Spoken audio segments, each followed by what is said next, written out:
Alrighty then. Let's see if you can take a look and see how I look. I think I look pretty good. Looks like my chat is working, and that's what I really wanted to work. So, hello, nice to see you. Thanks for joining the stream. So my name is Captain Leung. This is the 655 podcast. This is our episode number 2. And today I actually have multiple guests joining me today, and I'm gonna introduce them. One second. I flip to this and it actually works properly. I'm gonna unmute them. So unmute and unmute. You should be able to see my fancy new layout. I have Warrant Officer Chan as per usual, and I also have Flight Sergeant Lee joining us here. And we're gonna cut out the music because I think it's a bit too loud. Say hello, Warrant Officer Chan. Say hello, Justin, or Flight Sergeant Lee. Hello. Hello. If you didn't know, I also I spent more time on these screens, so I'm really proud. I'm going to show them off a little bit.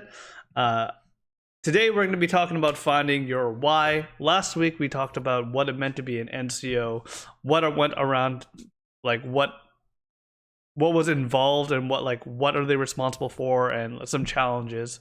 Looks like the screen is not loading, but on my screen it is, so we're just going to wait a little bit. Because my computer apparently doesn't really like this. Boom. Finding your why. Fantastic. Okay. So today we're going to be talking about finding your why. We're going to explore that a little bit. And really what finding your why is talking about motivation in cadets. As for, I'm pretty sure everybody, not only for you people in the stream, in the chat, but obviously Warrant Officer Chan and Flight Sergeant Lee themselves, and myself, when we were cadets, or as a cadet, we struggled with motivation one way or the other. It's something that most cadets go through, whether it is at the very beginning in level 1, where they were forced to join cadets, like a lot of us were, or you get kind of lost a little bit along the way once you stop learning and you have to deliver training as a level 5. There's a lot of points in cadets where you can kind of lose your way, and we're going to be talking a little bit about that here. I'm just going to go through our first few slides here. But once again, if you're joining the chat, please say hi. I can see Destiny Leung. Hello, nice to see you. Officer Cadet Choi, nice to see you too. Angelina Guanas here, and Elvia Ip, nice to see you, all of you. All right. So once again, today's host, myself, and obviously Warrant Officer Chan, we're the two hosts of the show, but we also have our special guest, Flight Sergeant Lee. This is an awesome photo that I found on Facebook for him, and I cropped right to his face, just right to it. Oh, God. Which I like it. I hope you're proud. I'm pretty proud about it. Same. All right, let's talk about finding your why. A few different things. Once again, this is a back and forth show, so always feel free to participate by putting your questions, your comments, your stories, or if you want to talk, into the chat. We actually, now that I remember that I actually have this, I have set up a Discord server. So if you are looking to chat with us and you have an opinion to share, I'm actually going to share a link into the YouTube chat. A Discord link, so you can click onto that. If I see you pop in, I'll pop in and have a chat with you, bring you into the conversation, things like that. That way we can make it a little bit more real time, because I know that it can be a little bit weird to just text me what your story is, and we don't really engage properly. So you guys can deal with that. Some other rules, because obviously this is a cadet youth organization, we want to have some simple rules. Pretty easy to follow here. Just keep it clean, keep it professional, respect others people's opinions. That's all we're looking for here. So as long as you keep it clean, we're gonna have a good time. So first off, actually, I'm gonna mute myself in a bit. What we are gonna be talking to, or what we're gonna do, is we're gonna have a chat about our homework last week. And actually, funny enough, I see Officer Cadet Choi in the guest queue. So give me 1 second.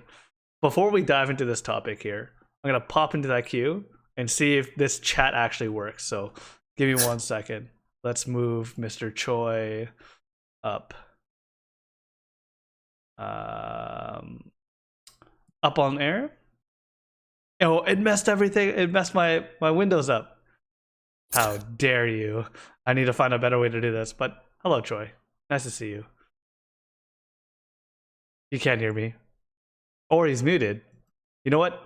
This was a bad move. You're going back to the guest queue. I don't want to see you anymore.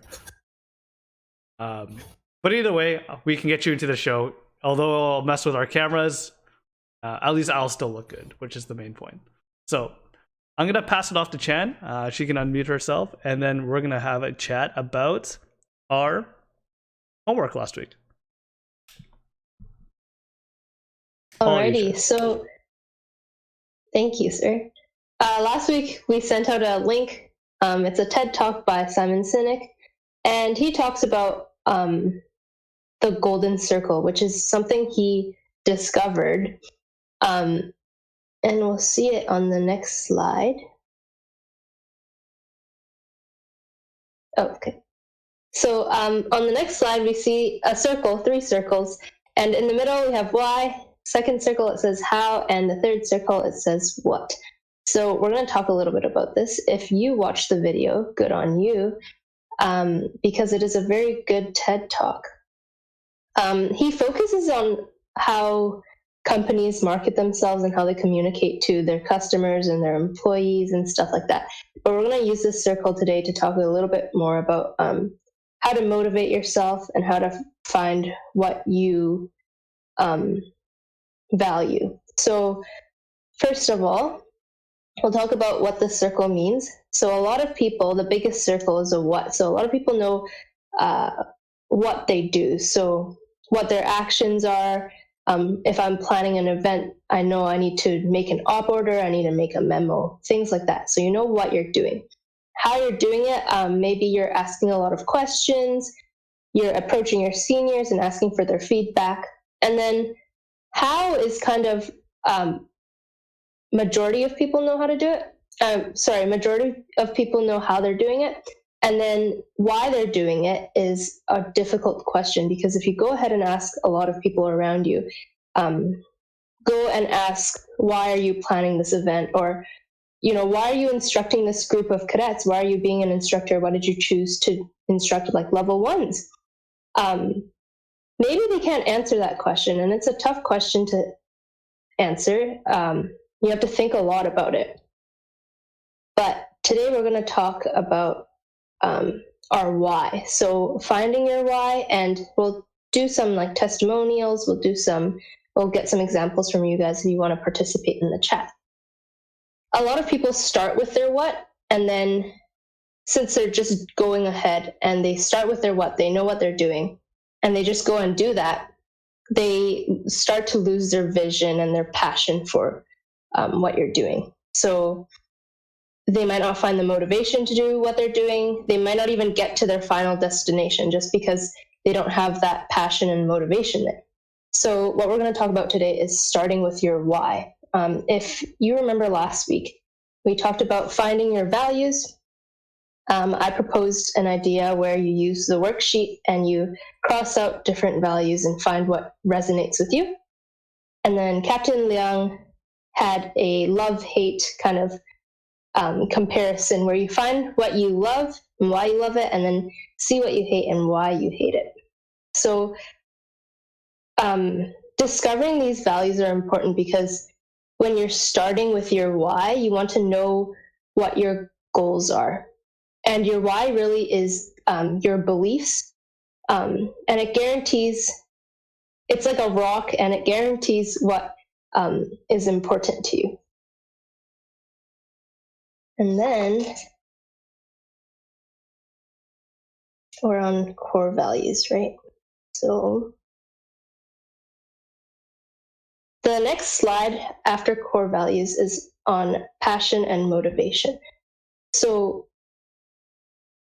personally, in level 4, I had a lot of problems with just going to Monday night. And if we don't talk about like teams and stuff, okay, so if we don't talk about band, we don't talk about drill team or whatever else you're doing, just going to Monday nights, I had a huge no motivation year there. But essentially, if you don't already know, there's two different types of motivators. So there's extrinsic motivators and there's intrinsic motivators. And what that means is extrinsic is motivators from the outside. So, for example, if you're motivating your kids by giving them candy, that's an extrinsic motivator. But if you're passionate about something and you know your why, then you can go ahead and do a project and you won't lose motivation for it. Or it might be difficult, you might have obstacles, but you'll know what your final destination is. And that's kind of being curious and being and wanting to learn. So that's intrinsic motivation, and that's another important thing for cadets. So to find this intrinsic motivation, it's important to know what your cause or your belief is, and that's where the golden circle actually comes in. Yeah, I think that's pretty much my little spiel there. Okay. Actually, that's a really good explanation about not just what the golden circle is, but also kind of like a cadet experience that not only that you share, obviously, it's not unique to you, that most people struggle with finding that level of motivation, focusing on the why. I just want to go back to a slide here. First, going back to a little bit of a target here. Just want to kind of nail in a few different things in cadets. And actually in a lot of different things. A lot of traditional schools tell you this too. They teach you a lot of what. They don't really focus on the why, about why you should be doing things, who you are as a person, what motivates you. That's like what good teachers do and good leaders do. But often, like very often, you're just told like what to learn. Like if you just think about like you sitting in school, right? You're just learning about math, let's say. You don't really know really why you're learning math. You're just told what, right? And then when you're told like, hey, the subject is like arithmetic sequences, this is how to do it, and they never tell you like why is this applicable to you or why you should even care. Hands up if you know what arithmetic sequences are, because I just pulled that out of the air and I kind of forgot. That was grade 10 for me. I don't know what grade that is for you guys anymore. That's no longer in the curriculum, by the way. What? Yeah. I'm that old? That's crazy. Or at least for when I took it. Okay, well, using that example, as you can see, there's many other things too. Imagine if you're in English class, you're told what to read, you're told about how to interpret that book. Not even your own interpretation, you get told how to interpret that book, and you don't even know why it matters to you, right? So a lot of traditional, yeah, see, I got defense. Guan says they're learning it this year and last year. Yeah, not alone. But maybe I dodged a bullet there. Maybe you had to. And see, even Wesley used this. He had to learn it, and he feels bad because I also feel bad learning about arithmetic sequences. Going back to the point, though, the process of what, how, and why is really what traditional learning is about, and what we really want to do, at least in the 655 cadet realm, is we want to focus on your why. You'll notice that we don't actually give a lot of direction, and the seniors can probably tell. Like if you're a level 4 going to level 5, or your first year level 5, honestly, like you can type in the chat, how much direction do you get from the officers about how to do something or what to do about it? Like, do we really tell you to do much? No, all we tell you to do is just like, hey, we have this issue, make it not an issue, right? We don't actually even participate in the golden circle whatsoever, right? We just want that. We want to end up with a result, and even with that, like no guidance, just directions, things like that. It kind of takes away from even this learning, this concept. The next slide will actually explain why that's important, because in the video, Simon Sinek says that Y is not a result, right? So for example, seniors, we told you by the end of this year we wanted 80% attendance on ACR. Now we're gonna have 0%. So I'm still blaming you for the 0%. But like the why you should do it isn't the fact that like, hey, why should we do this? Because Captain Leung and Captain Chung said we need 80% attendance. That's not really why you should be doing it. When you take that reasoning that we give you, that result that we want, the responsibility is on you to figure out your own why on how to go about doing so. Bringing this down to instruction, which is a passionate topic that I have about, or it's a passion for me for cadet instruction. You'll notice in your lesson plan, there's like in the introduction, it has this big section for why, right? What is just the MTPs that you're going to put in, right? How is just going to be like your list of things to do in the body, right? But that why, there's a statement that I usually talk about in instruction where if you don't sell the why, if you don't make people care about your topic, you're going to spend every second in that lesson fighting to gain attention from your cadets. Every single second. And that's how you get boring lessons. If you don't focus on the why, if you don't make them care about your lesson, it's just going to suck.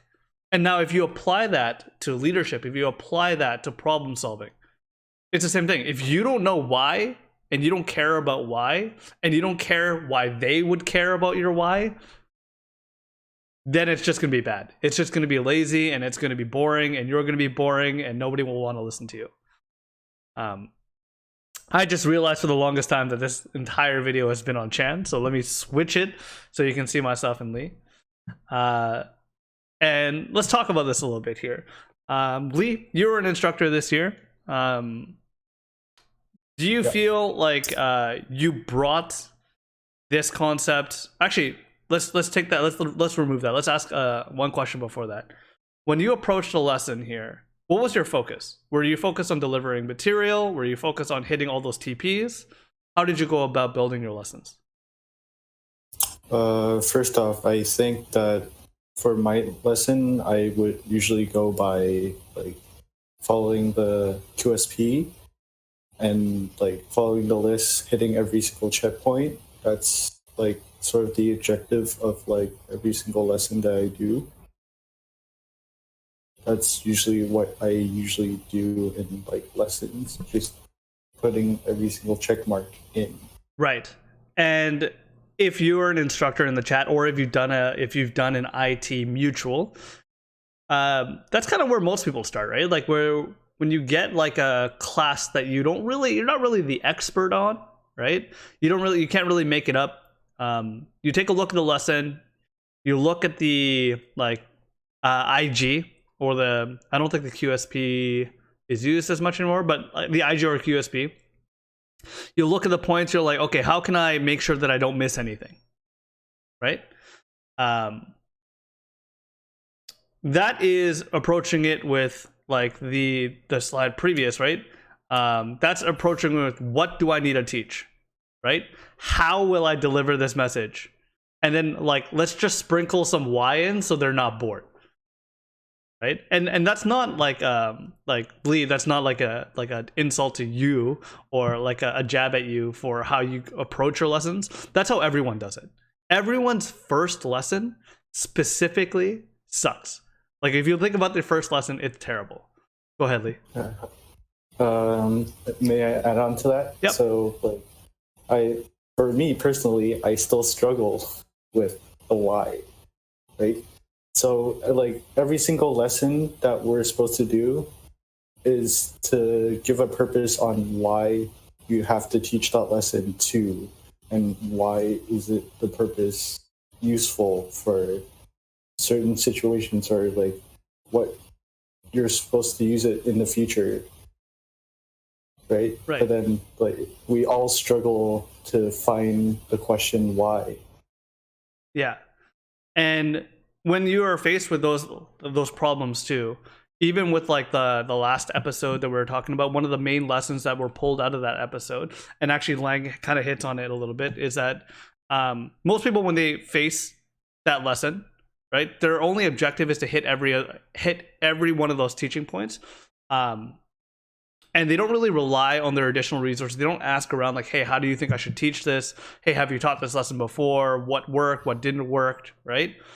That's what every level 5 goes like full force with. They trust on their own ability, because that's what this program promotes, their own ability to be that immediate expert to deliver a fantastic class. And that's just insane. That doesn't happen. Go ahead, Lee. Sorry. So may I add on to the teaching lessons part? So Yep, for sure. if it's your first time teaching a lesson, right, it's okay to fail because it's your first time teaching a lesson. And if you are like sort of testing the waters, right, it's the perfect time to test the waters for whatever teaching method you want in your lessons. That, for example, drill, right, or classroom. All of them, you need to test it out and see what your strong point, what your teaching style is. Don't be afraid to fail, because it's a great learning experience, right? From a quote that I've go by is to by suffering pain, there will be an opportunity for you to display and practice your virtue. So don't be afraid to fail, right? If somebody talks down on you in your lesson, right, think of it as a feedback, so you can, build yourself and then improve the next day.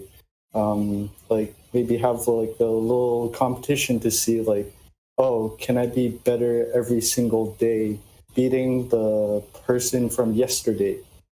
Mm-hmm. And that's a good attitude for personal motivation. I can see Guan also put in that when she approaches like teaching classroom lessons, she actually tries to go for entertainment value more than education, and there's a reason for that, because that's a little bit more along the lines of thinking about why and how first before the what, right? Like your end goal is that you want your kids to enjoy the class. That's your end result. Like, why am I teaching this class? I don't want to waste their goddamn time. I don't want to berate them to make them go to school again. Like, I want them to enjoy their time with me. That's my number one priority. Now let's try to see how this content fits in to make that happen. And that's actually a good foundation to have when approaching this subject. So, can I just? Yep, go ahead. Let me just add. That was a really good point, Guan, because when I first started as an instructor, I'm not a really entertaining person, but because I was teaching level 1s, it was easy to kind of be excited and enthusiastic about it, and then pass on that excitement to them. And I think if you know the overarching why, so like if you care about your kids, you don't want to waste their time, that kind of is a domino effect for how you act in front of them and like the decisions you make for them. And it just kind of leads into how you present yourself in front of them as well. Yeah, very good point. Lee, you have something to say? Yeah, go ahead. Teaching lessons are also like, it's like presenting a show. If people enjoy the show, that means the lesson. If they don't enjoy the show, then you're making a... I really wanted to like say like, yeah, I understood that point, but then you cut out a little bit, so sorry, man. We didn't catch the last few words about it. But the gist of what I think you're saying is that if you treat the lesson like a performance, right? Yes. There's some mastery to that. It's not just about delivering information. It's about providing that experience to the cadets. And that's a very good point. And we'll actually talk a little bit about it. So let's skip a few of these slides here and get to, actually, let's go back to this one. When I said it's not a result, right? The result isn't to just go through, let's say, taking teaching lessons, isn't just to go through the teaching points. What is your personal why in this? Like, why do you have a stake? What's the difference between you teaching and someone else teaching? Why does your why matter more than another person's? And that way you can see and apply that if you in a lesson, and then you can apply that to somewhere else. And we'll go through some scenarios to break this down. We'll go through some case scenarios, testimonials to really frame this out and give you some context for it. Speaking of the activity that Chan brought up to you guys in the chat, give me a heads up if you actually took the time to do this values exercise, right? And we'll come back to it, but this values exercise is really good. I'll sell it again. This value exercise is really good because, number one, most of you don't even know these words. Like professionalism, there's not one cadet at 655. I have no idea who has that professionalism. Mindfulness, not a chance. Right? So if anything, this was a good lesson in Googling these words and using it as a dictionary to figure out, does this matter to you? And number two, it just gives you some ideas about where to go from, right? So I see Leung did it. See, Chan, it's not a waste of time. So Leung did it. Guan did it. That's really good. Guan did it. Yeah. So that's really good to see. So let's bring these values. Let's take these first few examples, and we're going to go through my case scenario examples here. Good job, LVIP did it too. We're going to go through some case scenarios here to really flesh out these ideas to not just be a value, but see how these values work in your own reality. Because that's really where it is. If you can't picture it, if you can't imagine yourself using this value, but it matters to you, that's just fake. It doesn't mean anything. It's like when you watch a video, like a movie, whether it be like Avengers, and you see like Captain America like be a hero, you're like, you know what? I value heroes as well. But like realistically, it has nothing to do with you, because there's no opportunity for you to be a hero like Captain America, deflecting bullets and all that type of stuff. So let's go through some proper examples. So this is the first question that I usually like to ask, and when I mentor cadets to become better seniors, to be more introspective, to get them on that path for leadership. And because we're all cadets, this is the easiest one. And I really want you, if you think about this one, take some time to think about it and put it into the chat when we describe our own. At least myself, Chan, and Lee, that's what we're here to do. But I really want to know, what is your favorite cadet memory? And the reason why I really focus on memories and experience is that actually matters to you.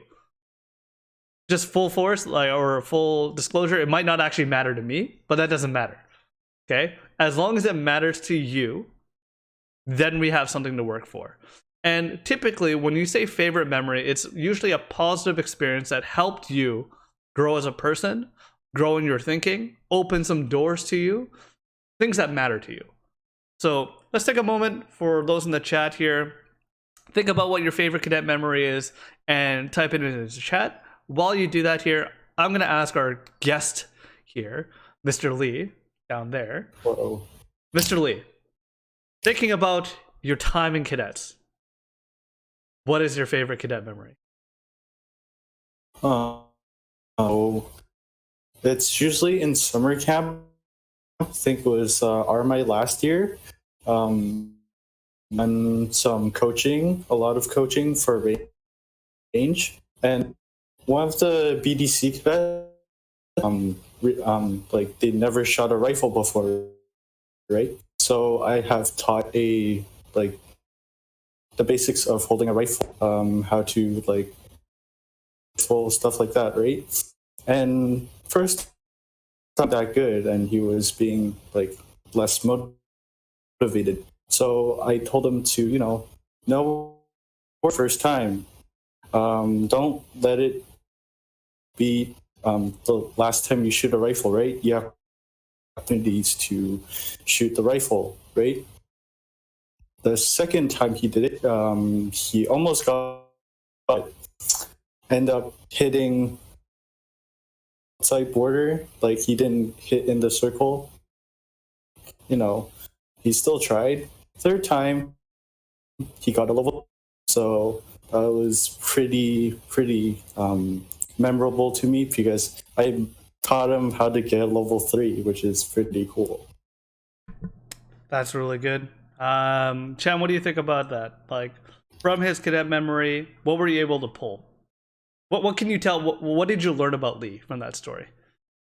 I think he really values being able to connect with the people around him, not just on like a surface level. I like to game too, but really being able to understand and communicate with them. Yeah, that's a really good point. I think just taking that story as an example here, one, I can tell that one of your values is human connection. You like to see growth in other people, and you want to have an impact. Like that's a big thing. It's actually a big cadet thing. A lot of people in cadets have the same value when they get to an NCO level, or like a senior NCO level, is that they want to make an impact. Not just in like the unit or the organization as a whole. It's about that personal impact on another person's life. That's really what summer camp is about, right? That's the allure of being a staff cadet, is to be that person that helped someone else be better. And that seems like an experience that you value. That's actually a really good memory. So let's move on to the next person. Warrant Officer Chan. What was your favorite cadet memory? I think it was, I don't remember exactly the year, but we had just finished a band competition, and we felt really good about the performance we put out there. I think it was the year George Karushu was drum major. So if you guys know him, but Throwback. we had throwback. But we had put out a really good performance, and we felt really good about it as a whole team. And then I remember coming out, like a lot of people were like in tears and everything, because it was this, I don't know how to describe it. I don't know how to put it into words, but it was just like this gut feeling that we had put out a really good performance and done our best. And then we found out from the results that year that we didn't actually win in first place. But if I compare it to like any other year, I'd say that year specifically, we had a lot of connections within the team that made it valuable to be there with all of them. I think a lot of people will see band competition as like, oh, our final goal is to win. But that year, I think our final goal was being able to work as a team together and do what we do best. So that was a really nice, touching memory. Hey, that's actually a really good one. I know a lot of 655 seniors are a part of special interest groups: drill team, band, first aid, effective speaking, range. We have a lot of people that are a part of teams, and that level of community and that level of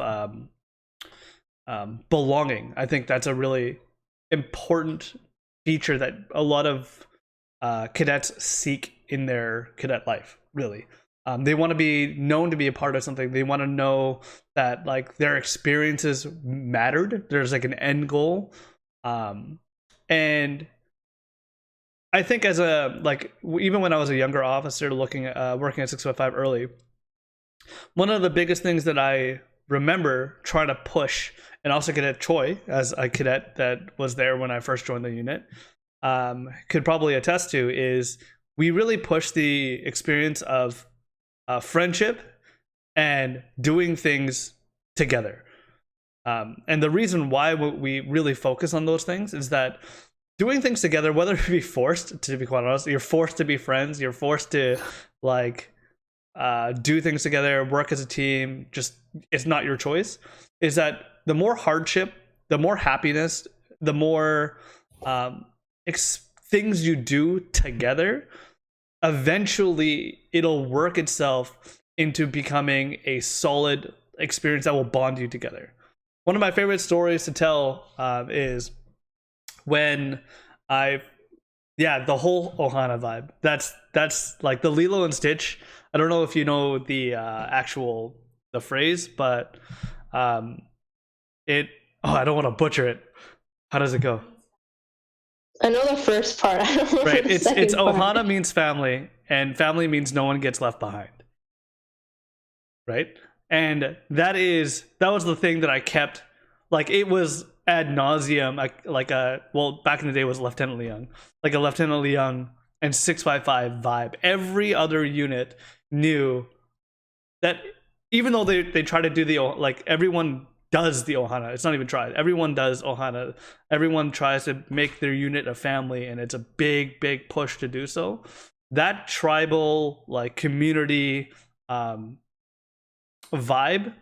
is something we pushed super hard, and it's something that was very, like, I talk about, like, even though cadets is wonderful now, when I think about cadets in my officer years and think about my golden years as an officer, it's probably back when Troy was a cadet, where they had several years of warrant teams that were friends, that were family. They all knew each other for a long number of years, and they kept that legacy of Ohana alive. And that honestly actually bleeds into one of my favorite cadet memories. And I have two, which is unfair, but it's my show, so you guys can just deal with it. Well, I have one as an officer and one as a cadet. I'll tell you the officer part because it's more resonant to 655, because I was not a 655 cadet. I was not even from Vancouver. So my favorite cadet memory as an officer is actually at a band comp. I grew up in cadets. I didn't care about band whatsoever. Like, it's not my thing. But I remember when the band played Transformers. And they played, like, the Transformers riff, and, like, the audience and like all the aunties, the moms and dads, all the ex-655 cadets, like, got up and were just, like, in the music. I've never seen that in my life. That was the first time. It actually, like, makes me cry a little bit right now, like, thinking about how powerful that moment was. And there's a lot of reason why that meant a lot of things. Just like Verchan's story about being part of something. That level of community and pride was, like, the highlight of my at least 655, like, officer career. And I've done a lot of different things. I've staffed a lot of, like, summer camps and all that. But that memory is almost like a goal. Like, I don't want to repeat it. I want, like, why that was significant to be repeated over and over again, maybe not just that moment. So that's as an officer, as a person who delivers and administrates the program, that's where it was a really good day. On the cadet side of things, that part is a little bit different. My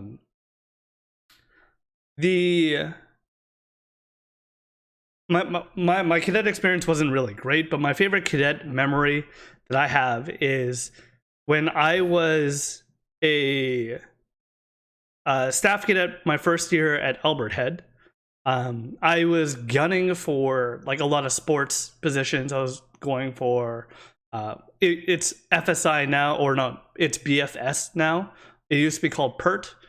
There's also, like, the sports department. I wanted to do anything sports, anything to get me not in uniform, just to be in PT gear all day and just run around and play games. That's all I really wanted to do.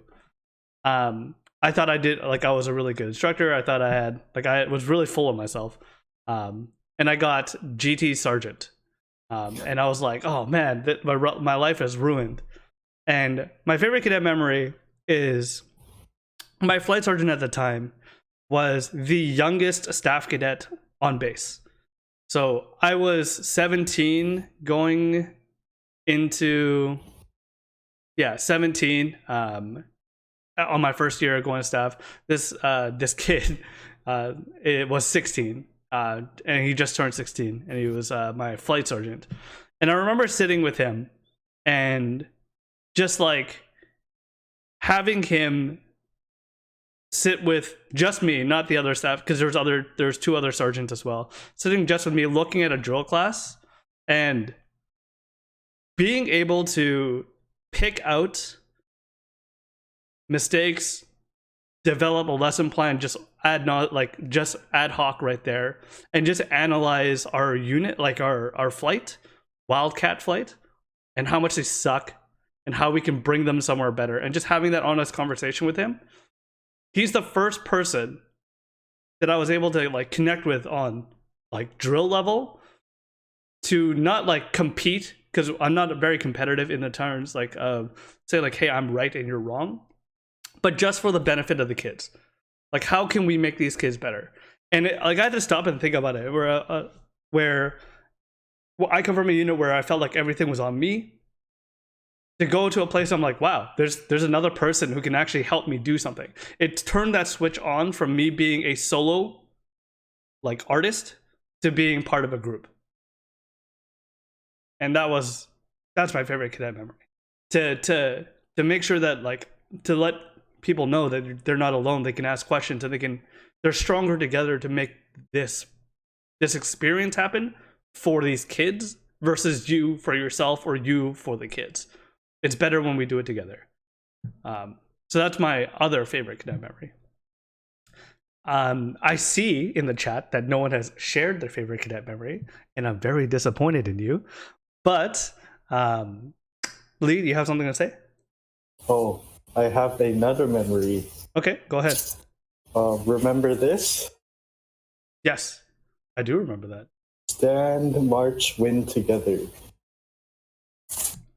I do remember that. So, this is the first time I've joined a drill team, because in like my level 3 year, like ever since from level 1 to level 3, I've always sucked at drill, and I still do.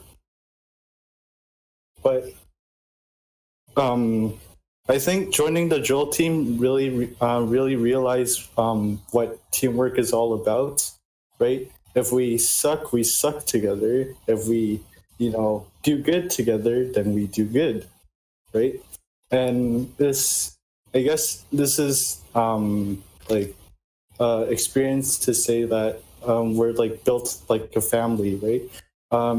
A drill team is like a connection to like other people that have choose or were forced to join drill team, to say that, we have this sort of connection of we have to work together, and then we have to, present these stomping and marching drills in front of officers, right?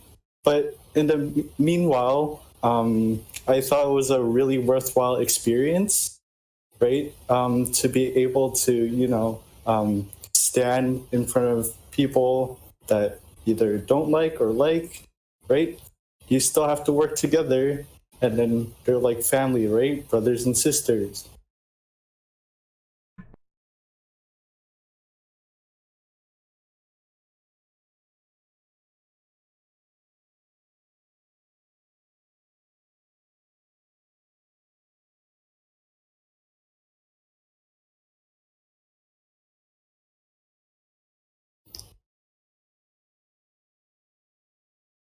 Oh, one more thing. I'm muted. I got it. Thanks, Leg. I was saying that drill team is a really good environment to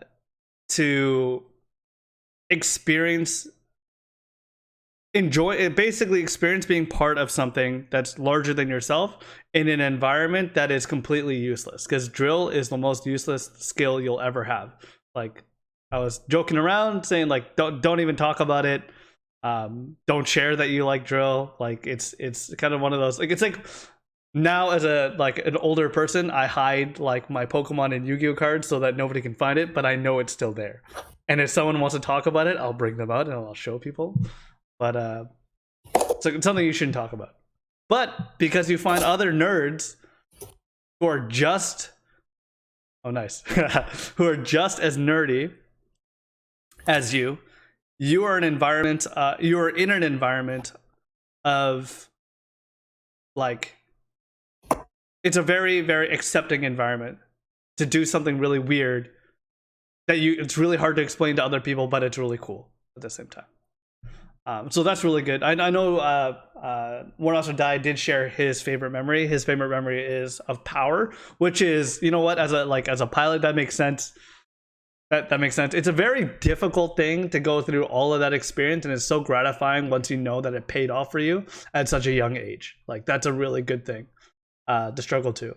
But not a lot of us are that academic, so you know that's just you. Like, I wasn't smart enough to go to power or care about flying. So, all right, let's move on to our next topic here, or our next question. On the flip side, right? I find that learning from positive experience, you have to be very, very, very self-aware, as well as like mature to understand why you were successful and why that memory is good for you. Otherwise, you would just say like, yeah, it was really fun, right? Like, you don't really question why it was fun, and it's really hard to pull good like learning examples out of a positive. I find that a lot. However, ooh, we have a guest, which we're gonna talk about this. No, Lau, where'd you go? We had a guest for a second. What I was saying is that for me, I learn better from criticism, people criticizing me, things that I hate, things that like make me angry. I learn a lot better from that, because a good example, this has nothing to do with cadets, is that when I was in school, one of my he clicked on the link by accident. I see.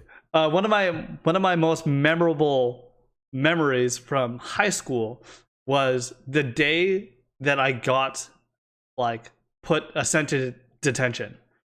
And I was a straight A student. Like, I didn't really have anything bad on my record or whatsoever.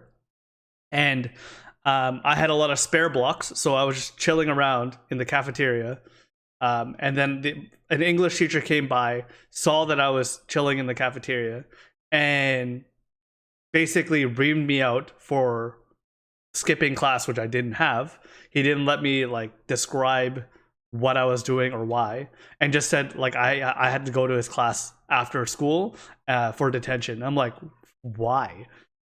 And then when that happened, that level of injustice in my mind worked like 5,000 miles per hour at that point, because I got put into attack mode. You know, like when you feel personally attacked, you think so fast, and in my mind, sometimes it's rational, sometimes it's irrational, but you think of for me, I think of every situation. Like, what could he have been thinking?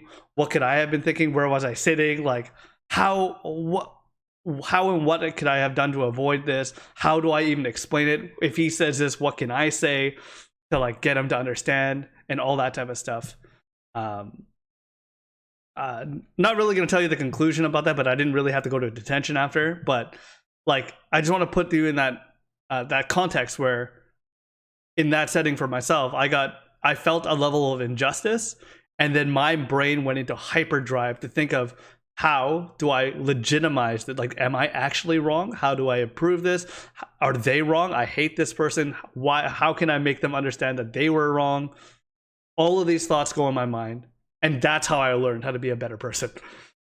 It's kind of a weird thing. So, just like the first question, right? We're gonna go through it as a team, us three at least, the three of us, and then hopefully for you guys in the chat, and whoever clicks on that link and joins our guest queue. I want you to think about what cadet memory did you hate the most? What is that moment where you look at it, you're like, I hate everything about this. Because I'm sure you have a moment, whether it be a cadet experience with you and another cadet, whether you were forced to do something that you didn't really want to do, if there was an injustice against you in the cadet program. There's a lot of different things that can happen to a cadet in the leadership setting, obviously. There are more legitimate ones that you can hate too. But in a leadership settings, that happens that when kids learn to be leaders and managers for the first time, it never goes well. And that causes damage, sometimes irreparable damage, to a lot of kids' psyches. And then we need to pull them back out and help them learn from it. So we'll go back in order. Lieutenant Lee, what cadet memory did you hate the most? Like what at what point in cadets were you like this is dumb? First off, I'm not gonna name any names, but this is from this year when I taught level 3. So, this unknown person never prepared anything for their IT. So that includes their lesson, that includes every single thing to maybe their poster paper, right? And I told them, or him or her, that you're not gonna improve from just not doing a half-butted, lesson. And I felt like a bit personally attacked for the first time from a younger cadet. And from what I've learned from it is that I had tried to told them hey, if you don't improve from this, then you won't, improve later on, right? You need to learn personal growth. If you ignore criticisms, then you're not going to improve as an individual. But he kept tackling me down, which is really, really hard to, because he said I kept repeating points, right? Which is the point to, ingrain that message into the person's head. But, they kept shooting me down, saying I kept repeating my message. So this is the first time I really hated my experience on giving feedback to a cadet. I see. So let's talk that out a little bit here. From that experience, do you think it was your fault or their fault? Personally, I think it's their fault. Right. Okay, so that's a really good and common thing to think, right? Like, hey, it's nothing that I did, right? I did everything that I could have tried to do. They just didn't get it, right? Applying this concept, like this story, to, let's say, a business setting. Hey, my customer doesn't want to buy my stuff. My stuff is great. So it's their fault, right? That's kind of what you're saying. Not saying, not to over criticize that. So let's roll that back and let's apply a little bit of the how to this. Is that I will say that the only thing that you can do in those situations is change what you do. You can't change them, right? And in cadets, it's one of the big things that is hard to understand, because everyone should be following the rules. Everyone should be working the same way. Everyone should be thinking the same way, but they don't. Everyone's unique. Nobody cares. Some people care. It's all over the place. The only thing that you can control is how you act, right? How you approach it. Did you approach it too aggressively? Did you approach it too confrontational? All that type of stuff. Rolling it to, let's say, the business level, for my job, I deal with customers all the time. Since I'm a manager, one of the big things that I deal with are manager escalations. So that basically really, really, really pissed off customers are the ones that I talk to if they get to my level. And the first few times that I dealt with it, I can tell you that it's I have a lot to learn. It's not a pleasant experience to have someone just rage at you, or especially if they have no reason to do so. But the one thing that you'll know in customer service, as well as just basic cadet interaction, is that taking all the emotion out of it, right? If you prepare for a fight, right, and you approach it that way, you're gonna get a fight. It's just what's gonna happen, right? If you come up with arguments where you're just gonna be combative, right? Hey, you said this is what really happened, and just start throwing down mics and all that type of stuff from your basket of mics, it's not gonna happen. You're just everyone's mind will be shut off, right? Because at that point, rolling it back to the original point, right? If you start with, hey, this is what you did wrong. This is how you went about it wrong. Right? Or even questioning, like, hey, why did you do this? Or why didn't you do this? Even those terms are accusatory, and people will not really want to, like, describe it honestly. You didn't really connect with them, right? You didn't really, like, get to their level and sit down with them and have an honest chat with them on how to grow. You came in there with an agenda, it didn't match their agenda, and now you're fighting agendas and nobody's coming out a winner. Right? So that's where I wanted to bring that point and really focus it, because it's a really good example. A lot of people go into those environments where they have like professional and personal conflicts with other people, and they always, like, when you come out of it, you're like, that person is so wrong. In the end, it doesn't really matter if they're wrong or you're right. What was the end objective? Right? Like, are you, like, is the end objective for your kids not to suffer? Is the end objective for them to be a better instructor? There might be a lot of these, right? Which are result oriented. But then when you pinpoint and focus on, like, hey, they don't care, so why don't I start there? Right? Just like when we talk about this, like, they don't have a purpose in teaching this class. Right? If they really did care, I wouldn't have to deal with this issue. So I'm not going to tell them how or what or whatever. I'm just going to focus on that. Let's have a conversation about that. Just honest question. Did you care about this lesson? Like, did you have other things happening in your life? Did you have, like, do you like cadets? Like, do you care about these kids? Because if the answer is no, we can approach this a completely separate way. Right? But if you did, then obviously, like, we can work with it. We can go from a point that we stand and we understand each other.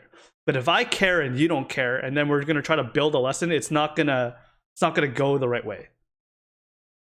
Right? But so that's a really good example there, Lee. Like, that's really, really good thing to bring up. And I thank you for that. We actually have an example in here in the chat.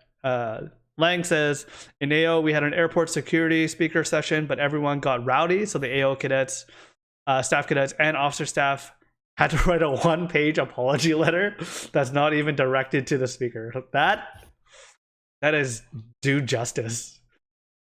That is unfortunate that you had that in AO. Guan actually has a story to share. It says, oh boy, my level 2 and 3 sucked because I joined late. I didn't have any friends, and I was too afraid to talk to people. So now I try to reach out and be a friendly figure. Yeah, that makes sense. A lot of late joiners share that experience too. You know what, Chen? What is? I know we're coming in close. Once again, we're above the hour. We went through 2 questions versus anything else, but that's fine. We'll go through a few more for whoever wants to join and stick with it. If you guys need to drop off, that's whatever. But, you know, I'm here to talk. Chan, what did you hate most about cadets? What was the memory that you hated the most?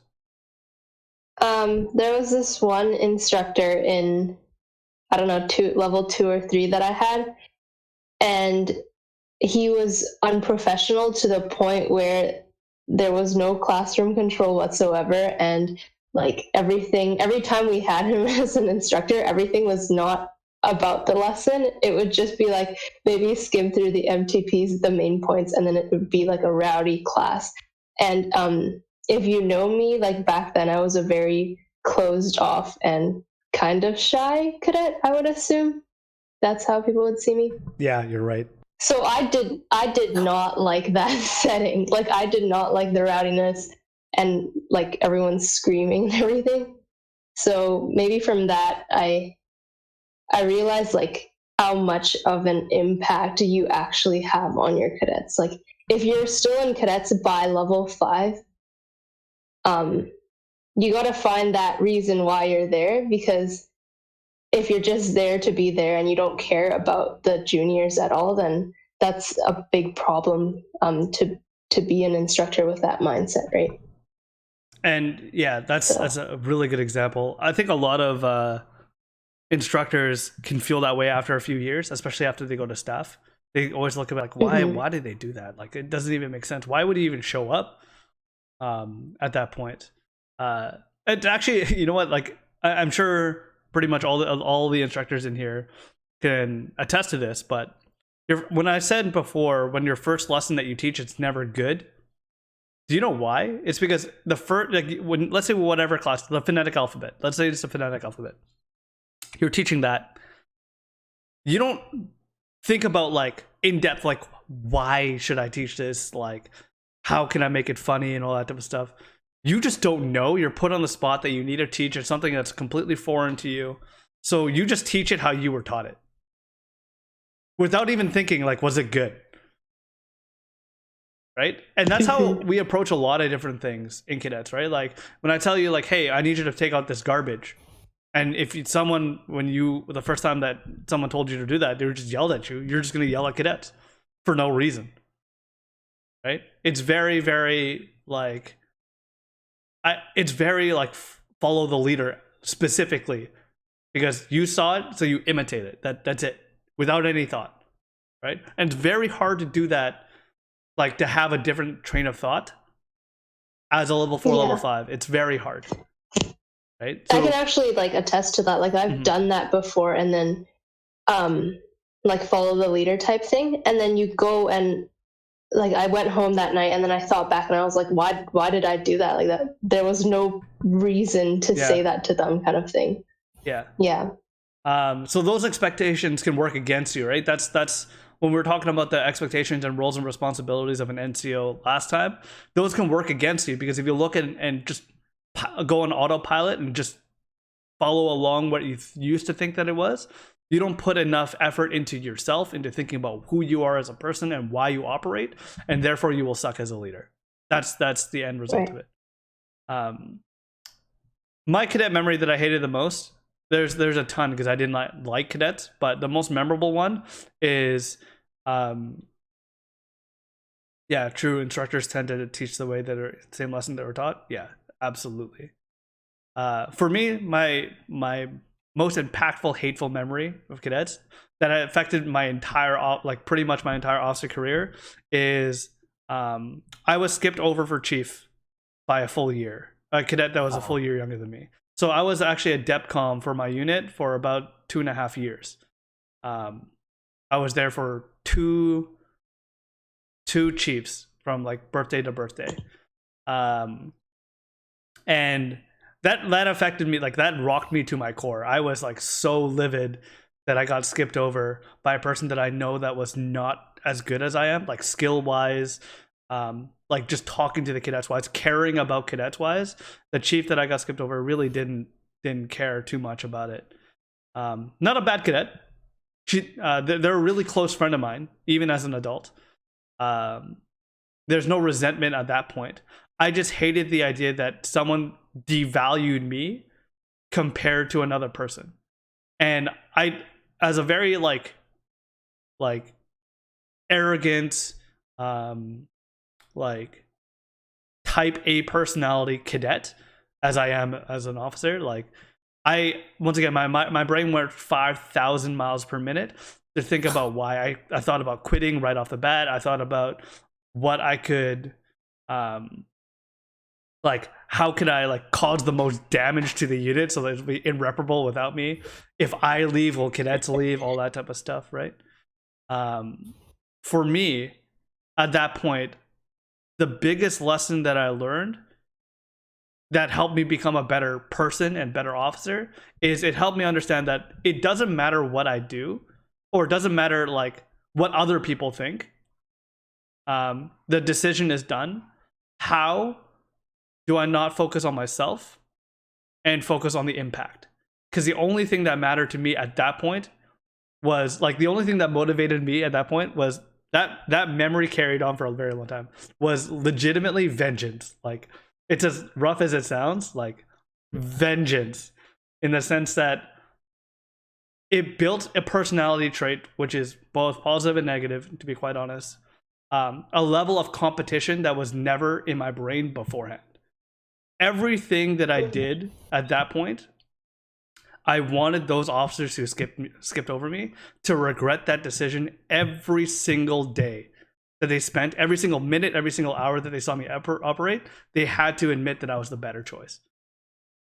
And that mentality of understanding like leadership and putting effort into looking at videos, going to like Harvard Business Review to read like leadership articles, management articles, looking at how to speak, trying to not be an introvert anymore, like going out of my shell. All of that was inspired from vengeance. So it doesn't always have to be from a positive place. That's what I'm trying to say. Like, you can be stronger, better, faster, and just a better leader in general if you go about it in a healthy, logical way. And the big proponent to this is that it's not your job to make other lives suck. It's your job to improve the experience. As long as you keep that mindset, it's your job to improve the experience, not to take away from anyone else's, because that's bullying, right? I didn't want another cadet to have to go through that experience, or my cadet experience, and all that type of stuff. All that came from that moment where I'm like, I hate my life. I hate everything around this thing. I hate this program. Let me change it. Yeah. Go ahead. I think one thing that terribly like bothers me is when there's a cadet who rises to a position of power, like uses their authority and their rank to do something or to tell others what to do. And then at that point, it's like, are you seeing what your actions and decisions are affecting? Like, are they affecting your cadets and stuff like that? And I feel like a big reason why that bothers me is because what you do and like your actions and your decisions is based off of why you do it. It serves as proof for why you're doing it. So if you're doing something like that where you're abusing your power and your authority, then it's really it kind of shows me like who that person is and what they value, like we discussed earlier. Yeah. And once again, these are just 3 examples, and I can see a few more examples in the chat where this is kind of like how you found your why just in one context. And the more you think about these love and hate relationships throughout your cadet experience, like, why did I really hate that? Why in level 1 was I bored out of my mind? And how can I avoid that for other people? Why, let's say as an NCO, I felt like I didn't get enough mentorship because I didn't get mentorship. How can I make sure that like we build that into a program so that we don't have a kid that loses out? Not saying that we have that yet, but like these are some thoughts that wouldn't have come to you if you didn't like reflect back on your experience, right? So it's a good example. It's funny because I actually draw more from the experiences you love, but I guess like it works either way. It does. And it depends on your personality, right? Like some people are, I find that if you are competitive, right? Like you have an edge to you, I think the criticism is a little bit more resonant to them. It resonates more with them. But if you are a calmer, like more logical, more successful cadet, to be quite honest, success, you can learn a lot from success as well. If you take that moment, go back and reflect upon it, right? And see if you can do it better. Not a lot of people are mature enough to do that though, right? You're unique in that sense. I can say that, where you do have that maturity. So where does this really apply? My laptop is about to die, so I'm gonna move. Oh, we're going on an adventure on her. While she does that here, why did we bring this up? When we talk about why, right? The ultimate question is that when you go to cadets, and I've had this conversation with one of my favorite learning experiences with mentoring is with an ex-warrant that was in the unit. Very good cadet, but she operated basically how people expected her to do. And every single time she walked into cadets, she didn't really have a purpose. She just did things. Like she knew that she had to like clean up the garbage. She knew she had to like talk to these cadets this way, but she didn't really have any purpose. the honest question is that when you go to cadets, did you struggle? Like, did you like going through those doors? Did you feel like you were maximizing your opportunity? Like, did you feel like you had something to do that was worth your time? And yeah, like, did you feel valued? And if the answer is no, right? The next question is, what could you have had to be there, right?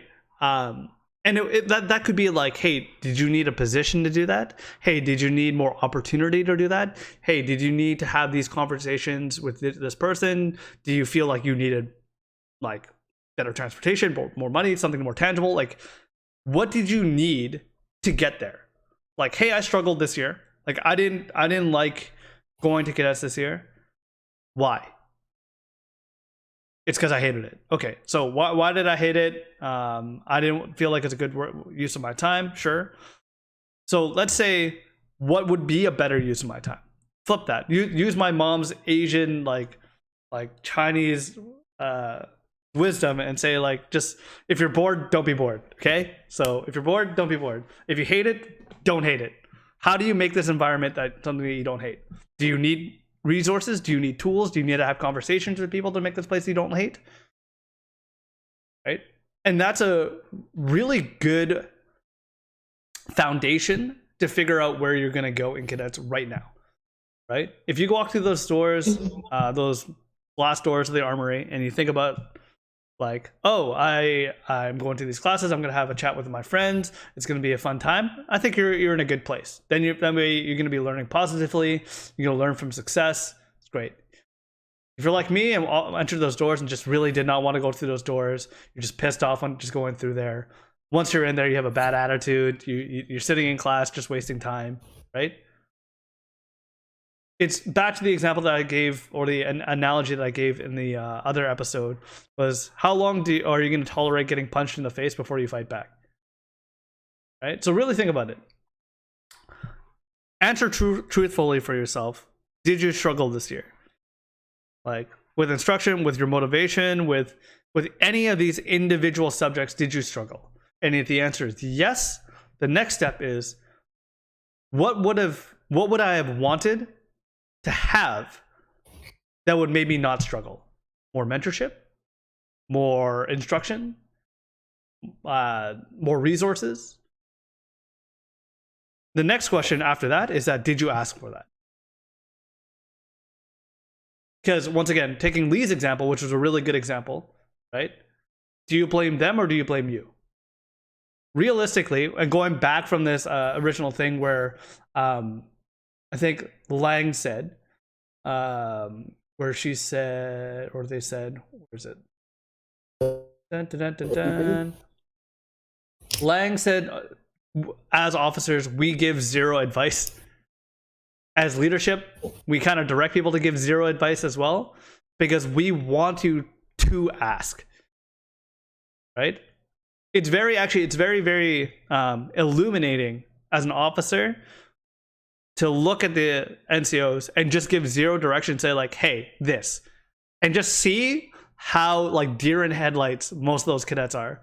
Like, any NCO meeting with sergeant above, we go in, they're just scared, just like, what is going on? We tell them that they need to reach a goal, they're like, any questions? None of them ask any questions. And then I'm like, okay, if none of you are asking questions, I assume you know how to do it. I'll check in this week. If you fail, then you fail, and we're gonna have another conversation.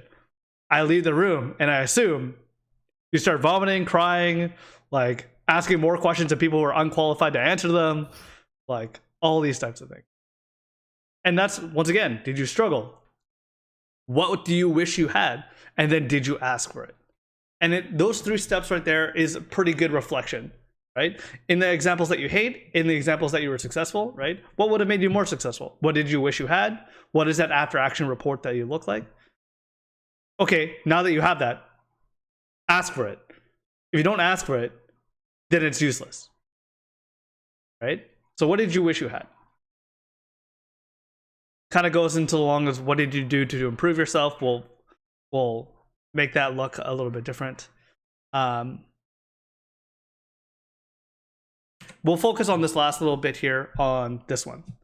Now that you know or have some basic strategy on how to approach getting motivated, right? Now that you have a few different exercises that you could use, experiences that you can really focus on and dissect so that you can know yourself as a more of a person, right? You know what your why is. What are you going to do? That's the next step, right? Like, what does success look like? And success looks like something different for every single person. And that's where the original stories that we shared for, like, what is your most memorable, like, what is your favorite cadet memory?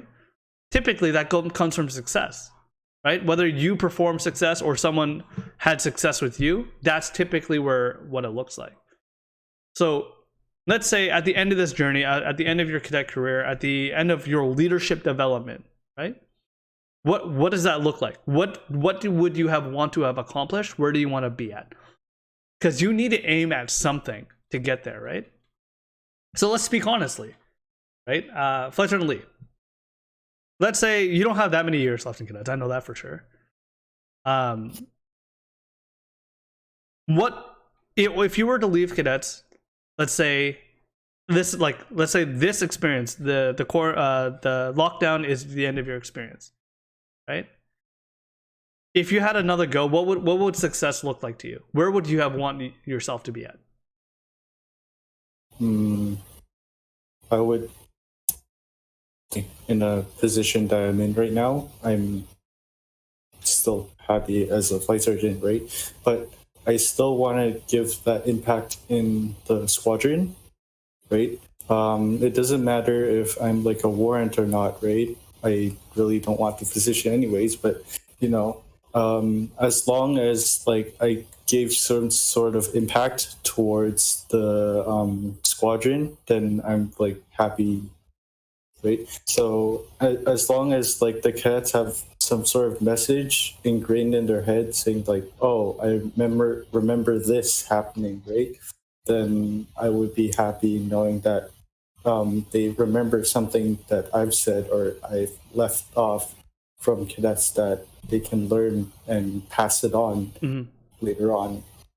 Okay. Right. And also like every second or every single action you do, you have to put it at face value, learn from experience, love every single thing you do, and treat it as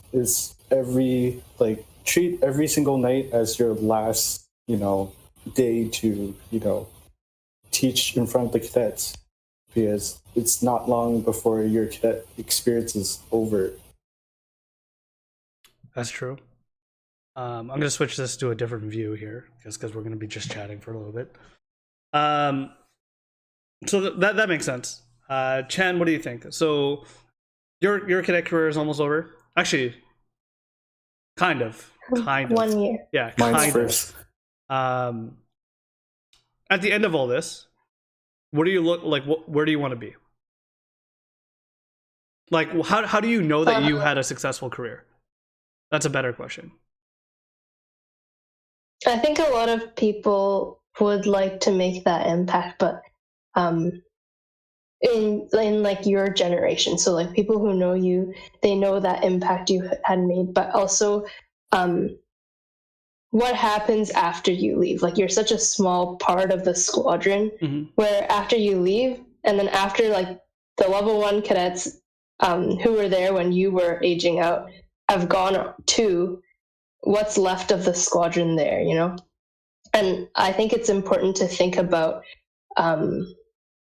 things in the long term. So if I were leaving something behind, what would I want that to be? I think to pass that on emotional wise, I would have to impact and connect with the instructors I work with now. So this year actually didn't teach as much, but I was able to kind of watch and observe how people were teaching and approaching their cadets. And what I want to see more of, I'd communicate that to them, and I'd see like who's actually interested in doing that, and then hopefully they can pass that on to the cadets they were teaching then, and then so on and so forth, right? Okay. So really leaving some thinking long term. So that's a really good way, and let's take both of what you guys said, and let's dig down a little bit deeper too, because for me, when you look at success, I say that I do this thing with my staff cadets. Every single one of my staff cadets that I had at summer camp, where I have a meeting with them one-on-one, and I really just ask them, why are they here? And I like that question by themselves. It will take them like 30 minutes, 45 minutes. I had multiple cadets cry after it, because realistically, what both of you said are what's and how's. I need a why, right? You guys said what and how. I need a why, and and where you're starting from is a really good place. And like I don't want to discredit what you said, because it's a very good place to start. But understanding that's where you want to go,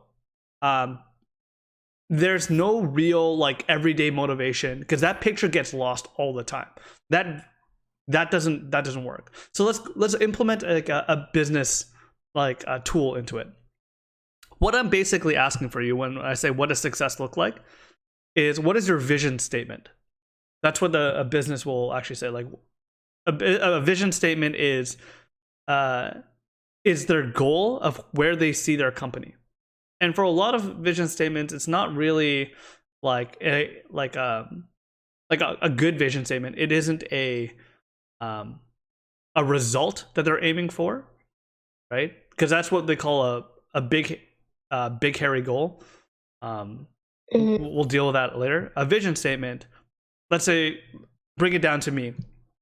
I thought about this concept when I joined 655 a long time ago, and I saw this unit. I had some friends who were cadets at this unit, but I couldn't believe how like arrogant the cadets were about their own squadron name, when they had no place in adding benefit to the whole story. Like they're not even a chapter or a word in that story, but they love being part of 655. I hated that. So my mission, my vision statement, my why was to basically change the unit thought pattern so that all the seniors valued their kids more than themselves. So when I looked at another person and looked at a NCO, and I'd be like, I'm not done with this person. They don't get it. They don't understand why. So I go to them, shake them down, and hopefully they'll be good. And you just continually do that, right? So my vision of success, and when I talk about that, what does success look like? When I look at cadets, I want to be satisfied. I want to look at my unit and go be proud about talking about my unit. Not only because like I know it's good, but one, they operate the way that I can be proud of. Right? But this is talking from a level of position that's a little bit different from yours, obviously. Right? So maybe that vision's a bit too big. I'll tell you what it was when I was a cadet. When I was a cadet, like I said, I was skipped over. I didn't have a great cadet experience. My vision of cadets is that I want cadets to walk through that door happy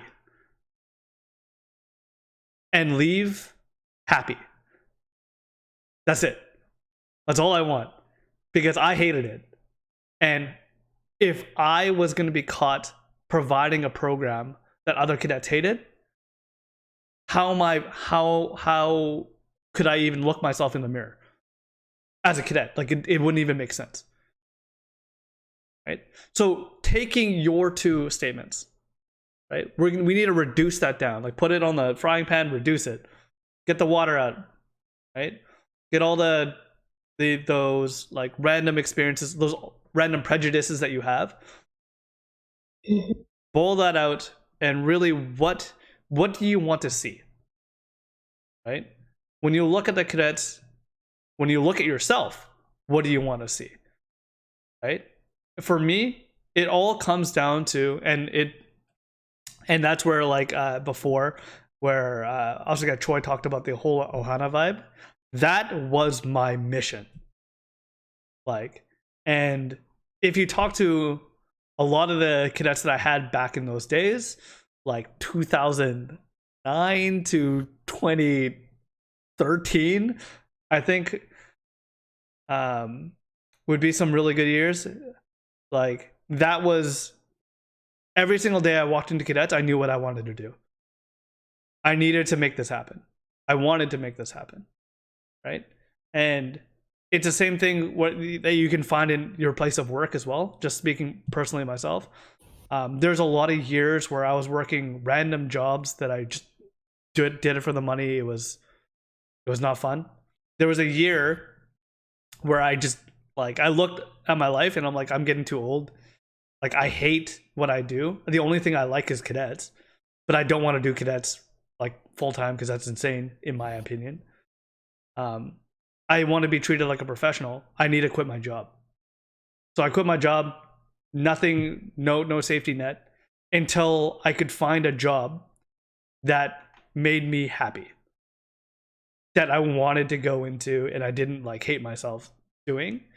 And once I found a little bit of that environment, because not every environment is good, I know what I wanted that job to look like.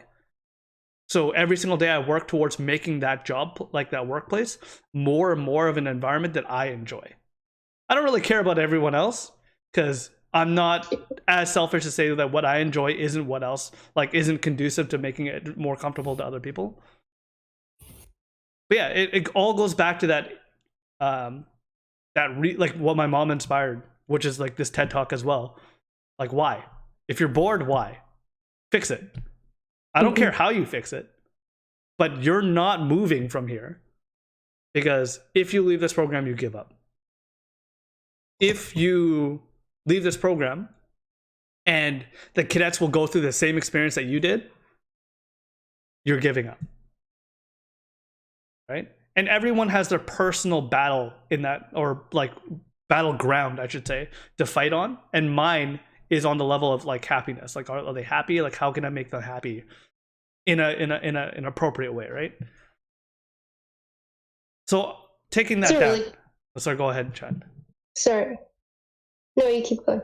I was gonna say, like, taking from that, right? And now going back to your examples, Lee and Chan.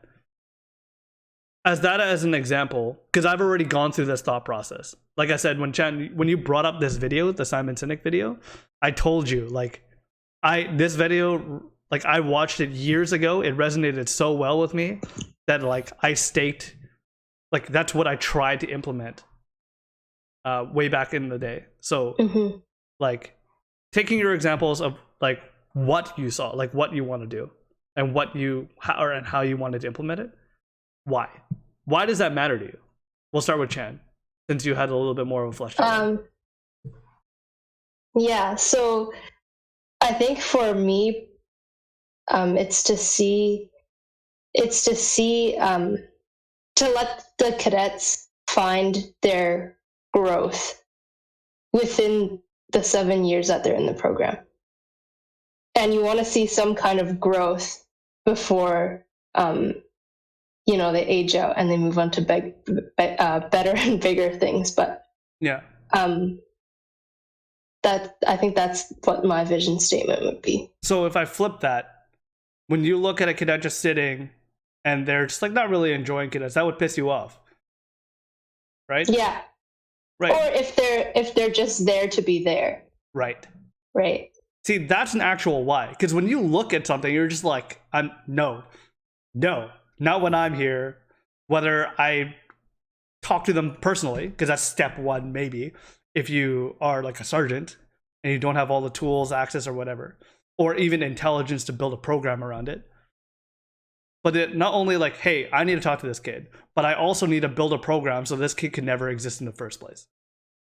That's a why. That's a vision statement. That's a proper, like, I look at you, I hate it. I hate you as a person right now. Let's fix that.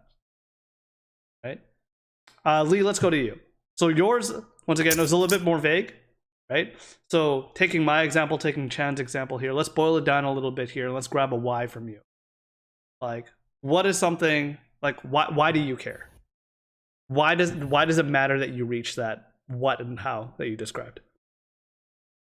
I feel like it's like a sense of accomplishment just to see a person grow just from your actions and what you did in the past.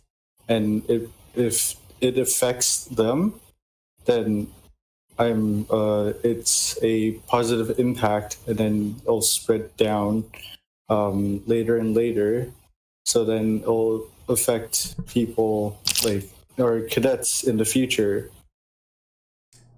So that's a little bit too vague once again. So we're gonna boil that down once more. So let's take a cadet that randomly joined our guest queue. We're gonna use him as an example, even though he's not really a guest. So taking Joshua Lau, like take this kid. Okay, how do you know that you were successful looking at him? He stayed in the program a lot longer, right? He stayed for 5 years now, right? Mm-hmm. And it shows like people that he really wanted to stay in the program, and the program gives an impact towards him and his experience towards his own personal life. Okay. His own growth. So from what I'm taking from that is that when you look at another cadet, not necessarily Joshua Lau, we don't really care about you. We'll talk about it. Like when you take a look at a cadet, right? You know that you're successful because one, they're still in cadets, and number two, they talk positively about it. Like they know why they're there, ish, right? They know why. Yeah, they're still there. They are still there, and they talk positively about it. If they do that, then you know that you're good. Like that's your bar. Like, hey, I look at you. If they're there, I'm good. If you're not there, what can I do to get you there? Right? See, that makes sense. That makes a lot of sense. And really, like that's actually a really good example of dissecting one, pulling out a why out of our personal experience, right? Transforming it into something that you can like that actually matters to you. Like, and I always use this example is you take a love-hate relationship.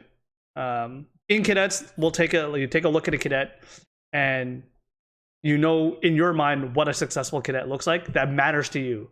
Like it doesn't matter, like uniform, sure, like being able to do drills, sure, but like how do you know that you were successful with them as a person? Like what attitude should they have? Do they have purpose? What belief do they have? Right? And if that resonates with you, if that is your mission, then every single time you walk through that door, you'll be able to do it a little bit better.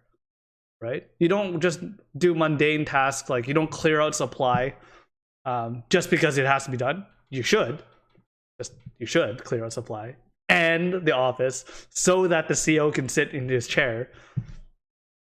But if you have purpose, you'll do that in a way that's better than following someone else. Right? What makes you a better leader than someone else?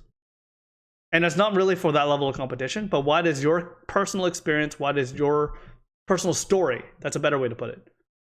How does that resonate to them in a positive way versus another person's? And then typically it's because you put the effort into, and that's what we're asking for. Right? So yeah, I think we kicked this topic as much as possible for now. So what we're going to do here is we're going to leave it some time for Q&A here while I sum up a few of the different lessons that we taught to. First, I do want to thank Mr. Lee for joining us because this was a long session. It's like an hour and 40 minutes. My bad. Chan, thank you once again for co-hosting with me. I really like doing this show, and I feel like it's beneficial to the cadets. If you are watching and you feel like it's beneficial, write it down in the chat.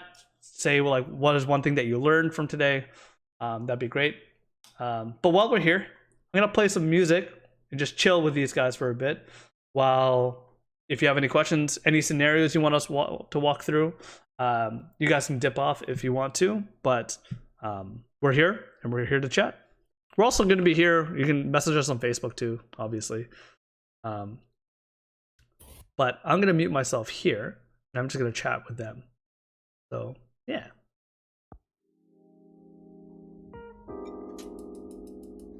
While the music plays anyway, even though we can talk over it.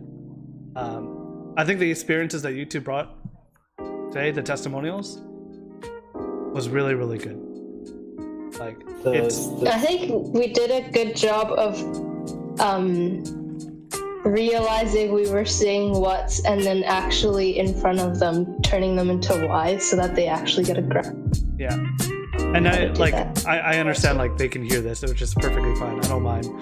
What I really it's fine.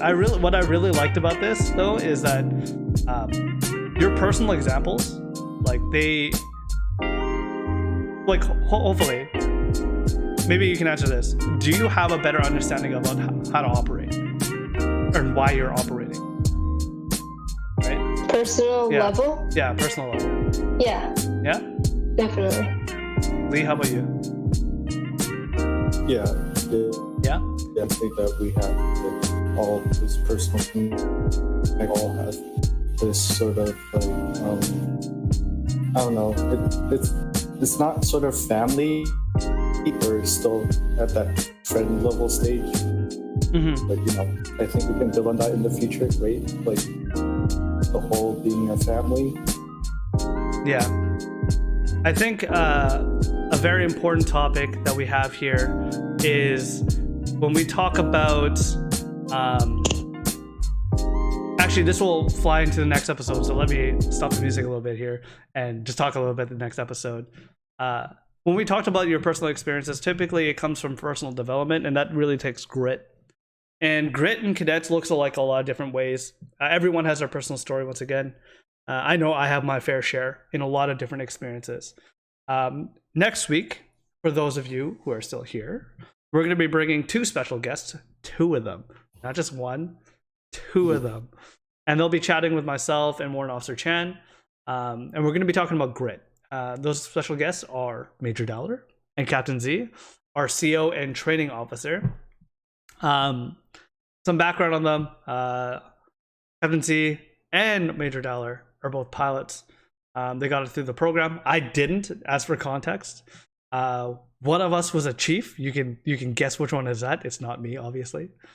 And then we'll also have Warrant Officer Chan to bring on that cadet perspective. And we'll just be talking about what grit looks like in cadets, some examples of it, and we'll just talk it out. That's really what it is. For the rest of you who are joining the show here, once again, if you wanna join in and be a participant, kind of like our special guest featuring Legend Lee, give us a heads up. Contact Warrant Officer Chan, and we'll connect you to the show.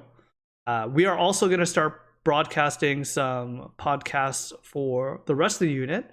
So if you have any topics that you want to participate on with the general populace, the level 1s, 2s, 3s, and 4s, give us a shout and we'll gladly get you onto the show. But yeah, next topic, we're going to be talking about grit here. I do see that we have one thing that Leung has said. So one thing I learned from today is that negative experiences can also be educational and shape someone for the better. Seems obvious, but can easily be forgotten at times. Absolutely, 100%. One of the biggest things that you learn from yourself is, one, taking that moment to just think about and reflect. But the other thing is just, once again, you can't affect other people. You can't make them do things. Like as arrogant as the cadet definition of leadership is, right? The art of influencing people to go accomplish a task in the manner desired by the leader, very arrogant statement. That's all fake, because you just do what you can do, and then if you can control yourself well enough, other people will follow. What's up, Lee? So what I've learned learned from today, like I've seen a video of them. So what it is that you use that negative experience and turn it into a positive. Basically, if you think negative, right, turn it into an opportunity. So if there's somebody talking you down or something, right? And you can use that as an experience for you to improve and build upon it. Everything you do, whether that what you don't like, right, turn it into like something that you like. There are many opportunities that you have cadets, right, and don't experience for granted because every single second, every single minute your experience isn't in itself once you get out the door in cadets. Yeah. Yeah, I think that's everything we just talked about in like the last almost 2 hours. It's Sorry. very applicable to personal life as well. Mm-hmm. I know, like this year, applying for universities and everything, it's very, very good to be able to know what your why is first of all, and then put that into words because you're writing those applications and people are reading those papers about you, and that's how you want to communicate yourself. I think it's a very good skill that you have. Yeah. So that's good, guys. I don't see any other questions here. So one, thank you for your time. I know it was a long one. I always say that it's gonna be 30 minutes to an hour, but obviously with a chat like this, I don't know, man. Like I like chatting about leadership. It's nice to see cadets take a vested interest into it. And I love talking, obviously. So thank you for joining our show here. Once again, I'm gonna leave the last slide here. This is our outro song. It is from Thematic. Check it out. Really cool website, really cool song. I'm going to mute the other two in the chat here while we say goodbye. And yeah, thanks for joining us. I hope you had a good time. And join us next week on Thursday at the same time when we interview Major Dollar and Captain Z. And yeah, we'll have a chill time. Have a good one, guys.